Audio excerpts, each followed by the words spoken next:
هاي يا حلوين، ازيكم عاملين ايه؟ يا رب تكونوا بخير. النهارده بقى جايه لكم بوصفه كده سريعه.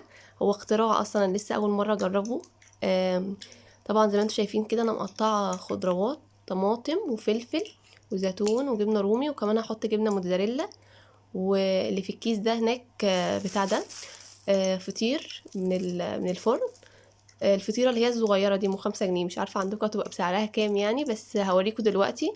انا جبت 2 هحطهم وهنعمل الحشو ده جواهم وهوريكم برضو. انا لسه اول مره اجربها معاكم، بس حاسه ان هي تطلع حلوه يعني. هنحط الحاجات دلوقتي الحشو عليها وهوريكم، خليكم معايا. نحط الزيتون دلوقتي. طبعا براحتكم، لو انتوا مش حابين الزيتون ممكن تشيلوه، تحطوا الحاجه انتوا بتحبوها تضيفوا بقى او تشيلوا، دي حاجه ترجع لكم انتوا.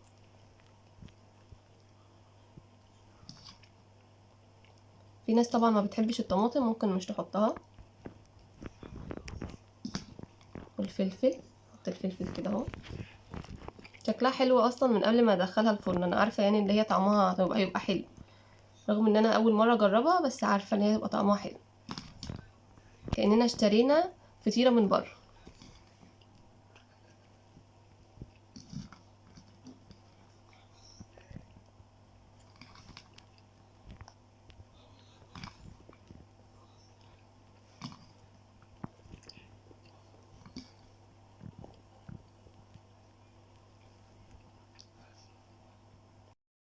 طبعا زي ما انتم شايفين كده انا حطيت كل الحاجات عليها، وهحط كمان كاتشب.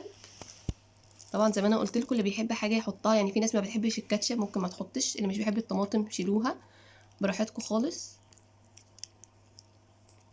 هنفضي عليها الكاتشب كده، مش حاطه كاتشب كتير يعني. وهنحط الثانيه عليها كده اهو. كمان هحط عليها حته سمنه واحطها في الفرن، وبعد ما تطلع هوريكم تاني هتبقى شكلها عامل ازاي. هقطعها وهوريها لكم، خليكم معايا بقى. ودي شكلها بعد ما طلعت، شكلها حلو ازاي. انا قلت لكم احط عليها من فوق سمنه، شكلها فعلا كانها يعني جايبينها من بره جاهزه. بصوا كمان الحشو من جوه عامل ازاي، محشيه حاجات كتير، انا اصلا مزوده الجبن، فبجد حلوه قوي. هدوقها كمان معاكم وهقول لكم بقى رايي فيها. بجد شكلها حلو قوي، بصوا شكلها عامل ازاي، كانها جاهزه. دي كانها فطيره كده مشكل جبن او خضروات بقى.